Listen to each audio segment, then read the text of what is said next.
Ja nüüd, kui püsikutest rääkida, siis kõik püsikud, mis on sellised pruunid, kolletunud, lõigatakse maani maha. Täitsa maani maha. Et kui vanasti õpetati, et peab jätma mingi tüüka, kas siis sügisel või talvel ta siis lund korjaks, siis tegelikkuses sellel tüükal väga suurt mõtet ei ole. Ja tasub ta maani maha lõigata, et sa ei peaks mitu korda seda lõikust tegema. Ja jälle sirbiga läheb nagu niuhti. Või siis, kui on suuremad alad, siis kusjuures sel aastal meil oli ka viketiga lõikust. Siis kui see maa veel külmand oli, et sai suured alad päris hästi viketiga ka maha tõmmata. Võt nii. Ja kevad võib alata.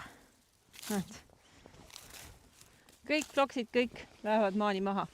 Ja tee seda õigel ajal, kui juba uued võrsed paistavad, siis pead vaatama, et neid uusi võrseid väga ei vigastaks. Ja see tähendab seda, et sa pead rohkem tähelepanu neile pöörama ja võtab siis rohkem aega see tegevus. Nii et tee õigel ajal asi ära, siis on lihtsam, läheb kiiremini.